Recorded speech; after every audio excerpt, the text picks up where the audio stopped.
Оройн үзэгчтэй MBC NEWS мэдээллийн хөтөлбөрийн пүрэв аригийн дугаар эхэлж байна. Мэдээллийн товчхонд анхаарал хандуулна. Хүнсний аюулгүй байдлыг хангахад иргэн таны оролцоо сарын аянд эхэллээ. Удаан гомсомын иргэдийн нөлөөлөлтийн хурлын 7 дахь удаагийн ээлж тус 5 дугаар хуралдаан боллоо. Бүх нийтээрээ мод тарих үндэсний өдөр бям гарагт тохионо. Аймгийн татварын хилцээс татвар төлөгч иргэн аж ахуйн нэгж байгууллагуудад сургалт зохион байгууллаа. Эдгээр болон бусад мэдээллийн дэлгэрэнgoyd анхаарал хандуулна. Мэдээ хийж байна. Аймгийн мэргэжлийн хяналтын газраас хүнсний аюулгүй байдлыг хангахад иргэн таны оролцоо сэдвт сарын аяныг эхлүүлээд байна. Аяны хүрээнд хүнсний аюулгүй байдлын тухай хууль тогтоомжууд болон хүнсний аюулгүй байдалтай холбоотой мэдээллийг иргэдэд сурталчилж ажиллах юм байна.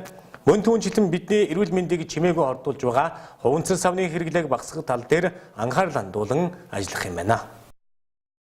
Мэргэжлийн хяналтын ерөнхий газраас улсын хэмжээнд 2018 оны 10 дугаар сарын 1-ний өдрөөс 10 дугаар сарын 31-ний өдөр хүртэл хүнсний аюулгүй байдлыг хангахад иргэн таны оролцоо сэдвт сарын аяныг зохион байгуулж хүнсний баталгаат байдлыг сайжруулах зорилгоор 9 чиглэлээр нийт 39 ажил үйлчилгээ төлөвлөн хэрэгжүүлж эхлэв байна. Аяны хүрээнд манай аймгийн мэргэжлийн хяналтын газраас хүнсний үйлдвэрлэл үйлчилгээ, худалдаа эрхлэгч нараар дамжуулан хэрэглэгчдэд зориулсан хүнсний аюулгүй байдал, хүнсний зохистой хэрэглээ, эрүүл ахуй, амьдралын зөв дадал, эрсдэл урьдчилан сэргийлэх талаарх мэдлэг мэдээлэл олгох, сургалт сурталчилгаа, хил цөлөг зохион байгуулж, соён гэгэрүүлэх ажлуудыг хийхийн зэрэгцээ, өргөн хэрэглээний хүнсний бүтээгдэхүүнд чанар стандартын болон аюулгүй үзүүлэлтээр шинжилгээтэй хяналт шинжилгээ хийх, төрийн болон төрийн бүс байгууллагуудын уялдаа холбоог сайжруулж хамтран ажиллах, өвжилтийн бэлтгэл хангуулах ажлуудыг зохион байгуулж байна. Угайны хүрээнд мэргэжлийн хяналтын төв, орон нутгийн байгууллагуудын хэмжээнд хүнсний аюулгүй байдал, хөдөө аж ахуй, эрүүл мэнд, боловсрол, хөдөлмөр, нийгмийн хамгаалал, цасргийн аюулгүй байдал, байгаль орчин, хил хараа цэрийн хяналтын чиглэлээр нийтэд 450 гаруй улсын байцаагчид ажиллаж, иргэд аж ахуйн нэгжүүдийг эрсдэлээс урьдчилан сэргийлэх, зөрчил дутагдлыг арилгуулах, зөвлөн туслах, соён гэгэрүүлэх ажлуудыг холбогдох байгууллагуудтай хамтран хэрэгжүүлж байна. Аяны хүрээнд хуванцар савыг зөв зохистой ашиглах, зориултын бус хуванцар савнаас татгалзах талаарх ажлыг хийж хэрэгжүүлнэ. Хуванцар сав нь зөв цэвэр хэрэглээ мэт боловч хуванцар савтай ус байгаль орчныг хамгийн их сүйтгэдэг бүтээгдэхүүний нэг юм байна. Савлсан усыг зөөвөрлөх, хадгалах нь ч байгаль орчинд халтай юм. Цэвэр ус савлан худалдаг бизнесийн жилд хэдэн зуун тонн нүүрс түлэх, хэдэн мянган автомашин нэгэн зэрэг асаахтай тэнцэх хэмжээний нүүрс төрөгчийн хийг агаар мандалд цацдаг байна. Үүн дээр хуванцар савтай бусад төрлийн ундаа үйлдвэрлэгчид нэмэгдэж, агаарын бохирдол тодорхой хэмжээгээр нэмэгдүүлдэг байна. Савлсан усны үйлдвэрүүд гүний усыг дундалж, ундны усны нөөцдөж сөргөөр нөлөөлдөг. Хуванцар савнд хийсэн усанд уг материалын найрлагдах төрөл бүрийн химийн бодис шингэдэг учраас хүмүүс хор ууж байгаагаас ялгаагүй гэж Англи, Австрали, Америкийн эрдэмтэд нотолсон байдаг байна. Тийм савлгаатай усыг буцалгаж хэрэглэсэн ч химийн бодисуудынх нь үйлчлэгээ хэвээр байдаг байна. Тэдний мэдээлснээр бид усыг нь ч савыг нь ч уудаг байна. Ялангуяа ундаа болон усны сав, сулрангууд, сүү, айраг, тараг гэд хийж болох бүхий л зүйлийг хийж чадгалдаг. Энэ бол эрүүл мэндэд хамгийн хортой зүйл юм. Учир нь сав бүр тухайн бүтээгдэхүүндээ зориулагдсан байдаг учраас өөр зүйл хийж ашиглахад тухайн сав өөрөөсөө хортой нийтлүүдийг дэмжин ялгаруулдаг байна. Тиймээс нэг удаагийн савны хэрэглээг зөв хэрэглэж, хэрэглэсэн даруйдаа байгальд хохирол учруулахгүйгээр устгах шаардлагатай төдийгүй аль болох хэрэглэхгүй байхыг мэргэжилтнүүд сануулж байна. Олон улсын нийслэлээр бол хуванцар сав доороо заавал тэмдэглэгээтэй байх ёстой. Тэмдэглэгээгүй байх юм бол бас баталгаагүй тооцно. Тэгэхээр цувраа гурвалжин дотор одоо 1-7 хүртэлх кодтой.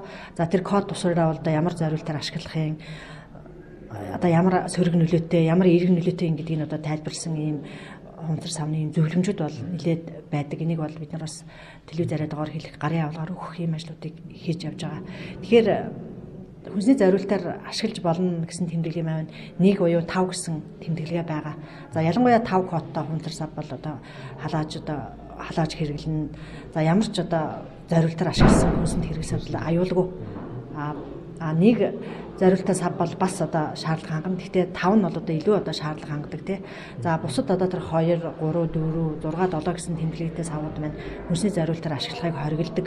Яагаад хориглодог вэ гэхээр тэр хуванцар савны одоо өөрийнх нь материалд одоо байгаа тэр хийсэн материалд нь бол хүнд металлын одоо үлдэгдлийн хэмжээ бол одоо дотор нь хадгалсан бүтээгдэхүүн шилжиж байгаа нь одоо шинжилгээгээр бол тогтоогдсон байгаа. Тийм учраас удаан хадгалах тусам тэр шингэм одоо сүү, айраг, ус алинд ч ялгаа байхгүй одоо шингэж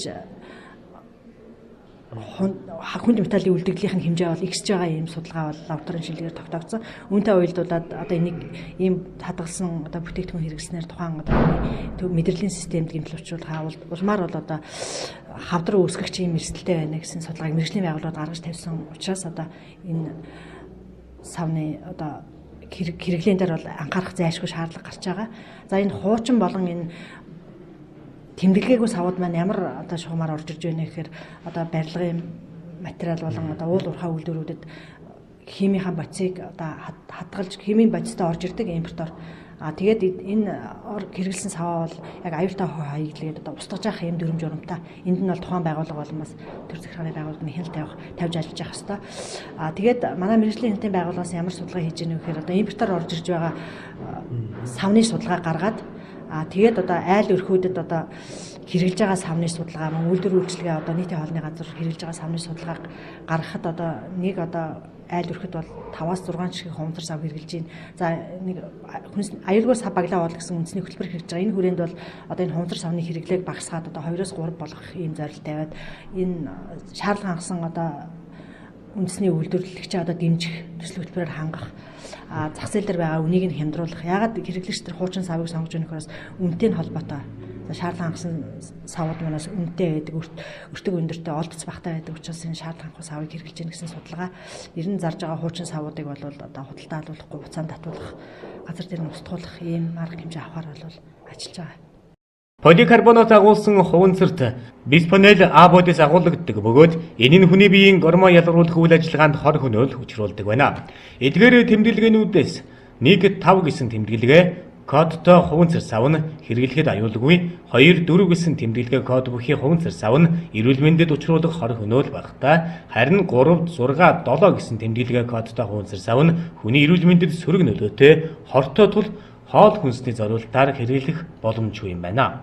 Хуванцар савны хор хөнөөлийн тухайд дэлхийн нийт жил дунджаар 2.4 тонн хуванцар сав хаягдгийн 75% нь цэвэр усных байдаг. Ус ундааны хуванцар сав бол эрэг орчмын бүс нутгийг хамгийн ихээр бохирдуулдаг 3 зүйлийн нэг тооцогддог байна.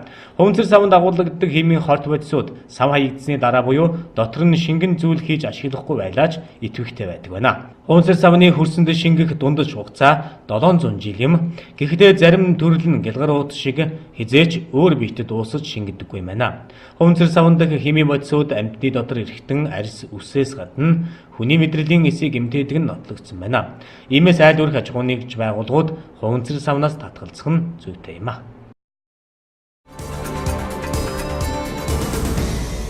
Дараагийн мэдээ Улаангом сумын иргэдийн төлөөлөгчдийн хурлын 7 дахь удаагийн ээж тус 5 дугаар хуралдаан хуралдлаа. Энэ удаагийн хуралдаанаар Улаангом сумын газрын үнэлгээний бүс, газрын төлбөрийн хувь хэмжээг шинжилэн батлах тухай болон сумын орон нутгийн хөгжлийн сангийн зарим их усүрийн зориулалтад өөрчлөлт оруулах тухай гэсэн 2 асуудлыг хэлэлцлээ. Улаангом сумын иргэдийн төлөөлөгчдийн хурлын тэргүүлэгчдийн 9 дугаар сарын 25-ны өдрийн хуралдаанаар Улаангом сумын засаг даргын өргөн барьсан саналын дагуу ээлжид бус хурал зохион байгуулах шийдвэр гаргасны дагуу иргэдийн төлөөлөгчдийн хурлын 7 дахь удаагийн ээлжид бус 5 дугаар хуралдаан хуралдлаа. Өнөөдрийн хуралдаанаар Улаангом сумын газрын үнэлгээний бүс, газрын төлбөрийн хувь хэмжээг шинжилэн батлах тухай болон сумын орон нутгийн хөгжлийн сангийн зарим их усүрийн зориулалтанд өөрчлөлт оруулах тухай гэсэн 2 асуудлыг хэлэлцлээ. Улаангом сумын газрын нутгийн хэмжээнд газрын төлбөр үнэлгээг засгийн газрын 1997 оны 152 тоо тогтоолоор өнөөдрийн хүртэл мөрдөж ирсэн байдаг. Харин засгийн газрын 2018 оны 182 тоо тогтоол гарснаар өмнөх 152 дугаар тогтоолыг хүчингүй болгосон байдаг. Үүнтэй холбогдуулан иргэдийн төлөөлөгчдийн хурал бүрэн эрхийнхээ хүрээнд төлбөрийн хувь хэмжээг шинжилэн батлах юм байна. Мөн түнжлэн орон нутгийн хөгжлийн сангийн зарим их усвэрт өөрчлөлт оруулахаар хуралдлаа. Тухайн газрын төлбөрийн үнэлгээг өөрчлөх, шинжлэх юм их нь бол сумын иргэдийн төлөөлөлтөд хуралд байдаг учраас одоо энэ асуудлыг бол шинээр заашгүй дагаж мөрдөх, өөрчлөх шаардлагатай болж байгаа. Тэгээд энэ асуудлаар бол тодорхой хэмжээний газрын харилцаа барилга тоогдолтын газар, Улаангом сумын засгийн намын газраас бол саналууд ирээд итгэл зүйрийн одоо хуулийн хүрээнд нь итгэл зүйрийг одоо газрын суурь үнэлгээнийг одоо сандыг гаргаад үнэхээр энэ удаагийн хуралдаар өөрчилж байна. За хуралдаанаар яг эцэстээ ямар хэмжээтэй өөрчлөгдөх шийдвэр гарах нь хуралдааны бүрэн эрхийн асуудал. Тийм учраас тэрний дараа тухайн мэдээллийг өгөх болно.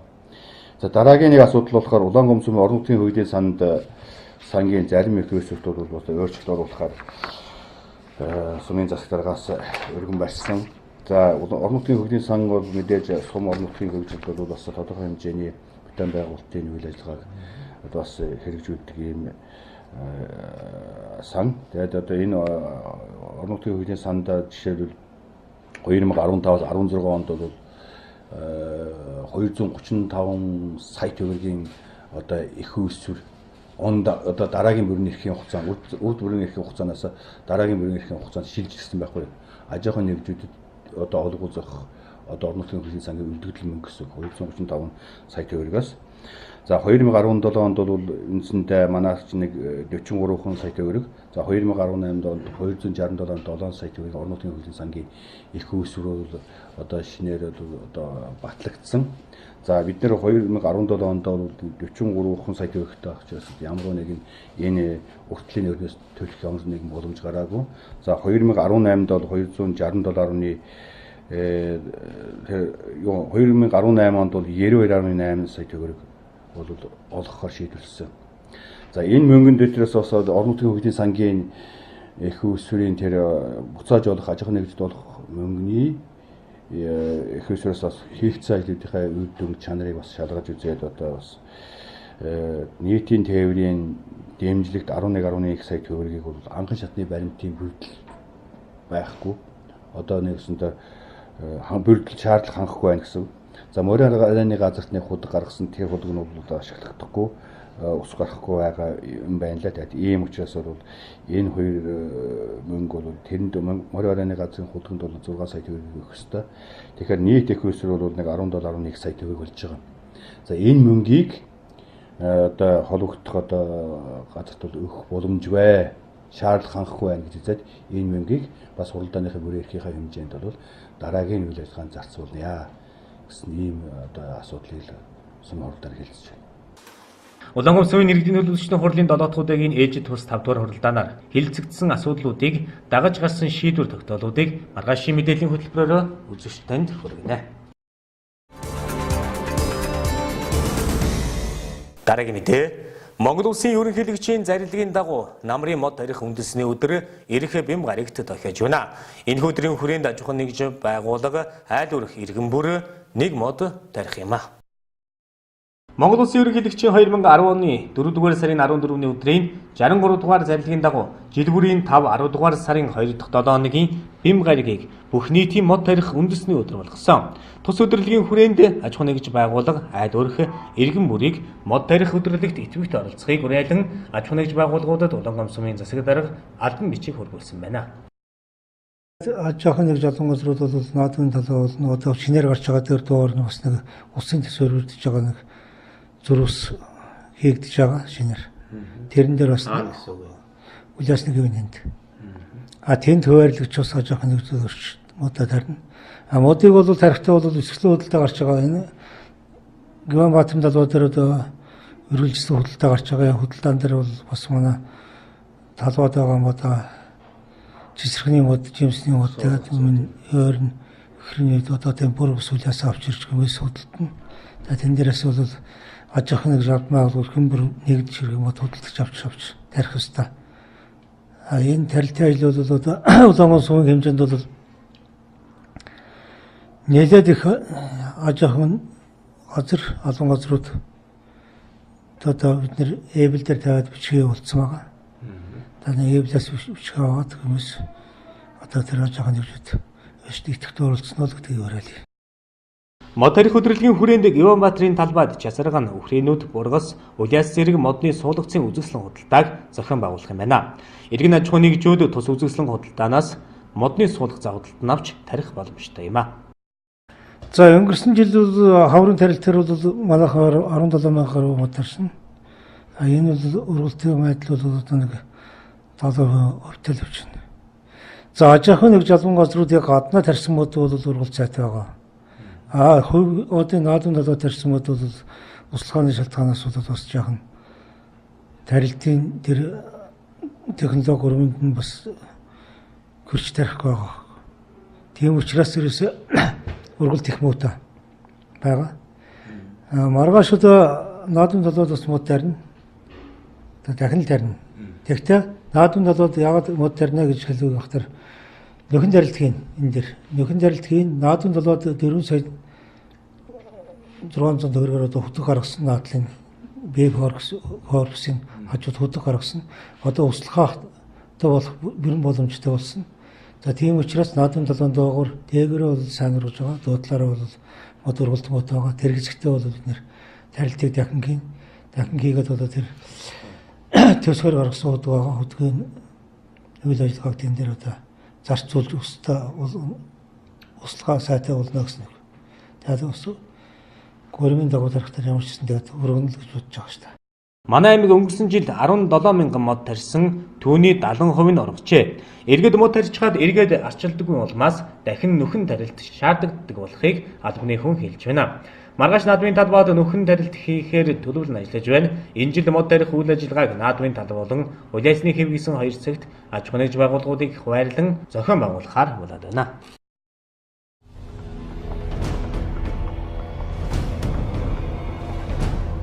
Манай улсад анхудаа Mongolia Open 2018 таеквондогийн олон улсын тэмцээн энэ сарын 20-21-нд хандгат олимпик цогцлборт болох гэж байна.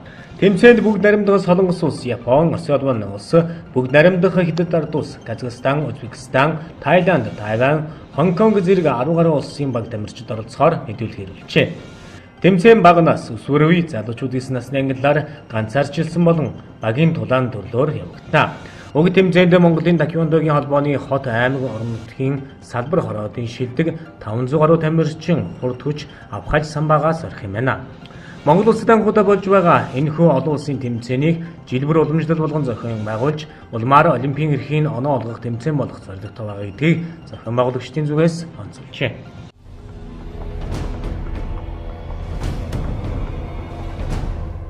Улсын хурлын гишүүн нэмд орж, Бямбсогт нарын 11 гишүүн хүүхдийн мөнгөнд идэвхжийн талаар авах зарим арга хэмжээний тухай улсын хурлын тогтоолын төслийг өргөн мэдүүлсэн. Төсөлд хүүхдийн мөнгөнд идэвхж буюу хүүхдийн 20 мянган төгрөгийг хүсэлт гаргасан өрх бүрт олгохоор тусгасан. Засгийн газрын 2016-аас 2020 онд хэрэгжүүлэх мөрийн хөтөлбөрт хүүхдийн мөнгийг хүүхэд бүрт олгоно гэж заасан байдаг. Одоо энэ мөнгийг тгээс 18 хүртэлх насны нийт хүүхдийн 60% буюу 640 мянган хүүхдэд олгож байна. Гэвчүүлсэн 40% багтах хүүхдүүдийг ядуурлан гадуурхсан тул хүсэлт гаргасан бүх өрхийн хүүхдэд олгоё гэж дээрх 11 гишүүн үзжээ. Мөн эдийн засаг сэргэн тогтворжсэн тул эдийн засгийн өсөлтийг өрх бүрт шаардлагатай гэж онцолсон байна. Энэ тэтгэмжийг нийт хүүхдийн 80% олговол 912 мянган хүүхдэд 205 тэрбум төгрөг, 90% олговол сая 26 мянган хүүхдэд 232 тэрбум төгрөг зөвхөн нэг жил шаардлагатай. Өмнө нь хүүхдийн мөнгийг бүх хүүхдэд олгоход нийт хүүхдийн 10 орчим хувь тэтгэмжийг аваагүй байна. Иймд хүсэлт гаргасан өрхүүдэд олгосноор нийт хүүхдийн 90% энэ тэтгэмжид хамрагдана гэж төслийг санаачлагчид үзэж байна. Хүүхдийн мөнгийг хүссэн хүн бүрд олгох эсхийг эх 7 хоногт хэлцэнэ. Учир нь улсын хурл дэх Монгол Ардын намын бүлгийн хуралдаанаар хэлцсэний дараагаар уг асуудлыг хэлцэхээр шийдвэрлэжээ.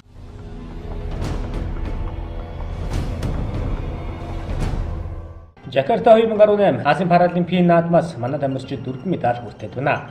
Тодорхойлбол хөнгөн атлетикийн бөөрөнц шидэлтийн Т40 ангиллалд өнөр мөнгөн медаль, жодо бүхий нэрэгтэйчүүдийн 66 кг мөнх бат хүрэл медаль, эмэгтэйчүүдийн нэмэгт 70 кг алтан цэцэг хүрэл медаль, эрэгтэйчүүдийн 90 кг эрдэнэбаяр хүрэл медаль тус хүртээд байна. Жакарта 2018 Азийн паралимпийн наадам энэ сарын 6-нд эхэлсэн бөгөөд 43 орны 2800 гаруй тамирчид оролцож байна.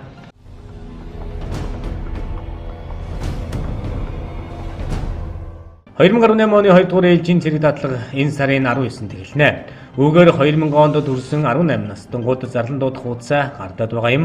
Монгол улсын үндсэн хуулиар 18-аас 25 насны эрэгтэйчүүд 1 жилийн хугацаанд цэргийн албыг хаах ёстой. Цэргийн алба хаасан залуусыг төрийн жинхэнэ албанд авахаар хүлчилснээс хойш цэрэг татлагад хамрагдагчдын тоо харьцангуй өссөн ч сүүлийн 2 жилд буурсан гэж албаны хүн хэлж байна. Цэргийн алба хаагчдын тоо нууцын зэрэглэл байдаг учраас энэ талаар дэлгэрэнгүй тодорхой тоо хийх боломжгүй. Гэхдээ нэгэн аймгийн төвийн цэрэг татлагын дүн мэдээг энд жишээ болгон өгье. 2017 оны 2 дугаар ээлжийн цэрэг татлагаар Хүсгэл аймгийн Мөрөн сумын цэргийн насны 2246 иргэнд зарлан дуудах хуудас хүргүүлэхэд 1098 залуу комист бүртгүүлж цэргийн үслэгт оржээ. Үндсэн хууль заасан иргэний үргээ гүйцэтгэгээгүй 1148 иргэн тус цэрэг татлагаас зугтсан байна. Харин үслэгт орсон 1098 иргэнээс 268 эрүүл мэнд, 266 иргэн ар гэрийн ачигдал, 412 нь сурагч, оюутан гэсэн шалтгаанаар хасагдаж 38 залуу албанд морджээ. Өөрөөр хэлбэл зарлан дуудах хуудас авсан залуусын 1.7% нь цэргийн жинхэнэ албанд татагдсан гэсэн үг. Нэг аймгийн төвийн хэмжээнд 38 хүн цэрэгт мордсон нь бага тоо юм.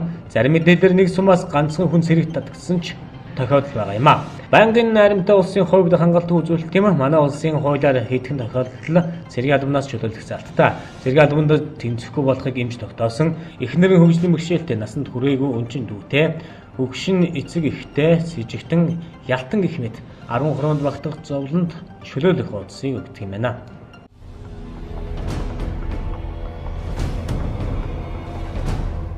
Бүгд наримдах Хятад ард улсаас экспортлох ноос ноолорын бүтээгдэхүүнд Америк нэгдсэн улс импортын тариф тогтоогод байгаа юм а. Энэ нь Монголын үйлдвэрлэгчдэд давуу тал бий болгож байгаа юм. Тиймээс нийт борлуулалтынх нь 90%-ийг экспорт бүрдүүлдэг тус компаниуд зах зээлээ тэлж Америк нэгдсэн улсад бүтээгдэхүүнээ гаргахаар төлөвлөж байгаа юм а. Ноолорын бүтээгдэхүүнийхээ өрсөлдөх чадварыг дээшлүүлэн боловсруулалтын түвшнийг 60% хүргэж экспортыг нэмэгдүүлэх зорилгоор ноолор хөтөлбөрийг эхлүүлээд байна. Энэ хүрээнд 2017 оны байдлаар нийт ноолорын экспортын 20%-ийг бэлэн бүтээгдэхүүн эзэлж байсан бол 2021 онд 60% хүрэхээр засгийн газар зорж байгаа юм а. Дэлхийн түүхийн ноолорын 45%-ийг Монгол улс дангаараа хангадаг талаар хувь компани мэдээлж байна. Тус компани оны эхний 8 сард нийт 93.6 тэрбум төгрөгийн борлуулалт хийсний 35.8%-ийг гадаад зах зээлд борлуулжээ. Хувь компани жил бүр гадаад зах зээлд цар хүрээгээ тэлж 13.34 хотод нийт 5 салбар дэлгүүр, 53 франчайз дэлгүүртэйгээр үйл ажиллагаагаа явуулж байна. Дараагийн мэдээ. Аймгийн татварын хилцээс шинээр бүртгүүлсэн татвар төлөгчдөд зориулж татварын ерөнхий хууль татвар төлөгчийн эрх үүрэг татварын хууль тогтоомж зөрчих эрсдлээс урьдчилан сэргийлэх зөрчлийн тухай хууль цахим тайлагна сэдвээр сургалт зохион байгууллаа. 2018 оны 8 дугаар сарын 30-ны татварын ерөнхий газрын дэд даргын захирамжийн дагуу аймгийн татварын хилцээс 3 дугаар удирлын ээжид сургалтуудаа эхлүүллээ. Аймгийн татварын хилцээс шинээр бүртгүүлсэн хуулийн этгээдийн захирал нэгтлэн бодогч нарт сургалт зохион байгууллаа. Тус сургалтаар татварын ерөнхий хууль татвар төлөгчийн эрх үүрэг татварын хууль тогтоомж зөрчих эрсдлээс урьдчилан сэргийлэх зөрчлийн тухай хууль цахим тайлагнал сэдвээр сургалтыг амжилттай зохион байгууллаа. За энэ сургалтаараа бид нар татварын хууль тогтоомжоор татвар төлөгчийн хөлөөх ёстой эрх үүргийн талаар за мөн зөрчлийн хуулиар одоо ямар эрсдэлд орж болох вэ? Энэ одоо эрсдэлээс хэрхэн урьдчилан сэргийлэх талаар сургалт хийлээ. За мөн одоо сүүлийн үед нөөтийн хуулийн дагуу төлбөрийн баримт нэхэмжлэхийг одоо хэрхэн хэвлэх вэ? Энэ дээр анхаарах асуудлын талаар за мөн цахим тайлагналын талаар одоо сургалтуудыг зохион байгуулад за одоо бол хуулийн хугацаа эхэлсэн байгаа татварын. Тийм учраас бид нар тоон гараа 9-ийн шинээр олгоод тайлан эрүүлэхийн боломж нөхцлөөр хангах зэрэг ийм ажлуудыг өнөөдрийн сургалтаар зохион байгууллаа. Тэгэхээр өнөөдрийн сургалтанд оролцсон бүх татвар төлөгчдөөс талархал илэрхийлье. Бас ер нь бол их идэвхтэй болсон маань хүмүүсээс энэ сургалтанд сууснаар өөрсдөө бас энэ хууль тогтоомж одоо зөрчигдөх юм эрсдлээс сурчин сэргийлж байна гэсэн үг. За ер нь бол цаашдаа бид нар он дуустал сургалтыг бол тогтмол хийж байгаа танхимын сургалтуудыг. За энэ дээр 7 хоногын лав гарагийн 3 дахь өдөр буюу лав гарагийн 15 цагт манай танхимд бол хөрөлцөн ирээ сургалтаа аваад зөвлөгөөгөө авч болно. Ийм учраас манай сургалтын танхим бол та бүхний өнөрүүлж одоо нээлттэй сургалт зөвлөгөөхөд бэлэн байж байгаа. За дараагийн нэг асуудал болохоор MBC телевизтэй хамтраад бид нар одоо 7 хоног үрийн мигмар буюу лав гарагуудад хуулийн цаг нэвтрүүлгийг бол тогтмол явуулж байгаа.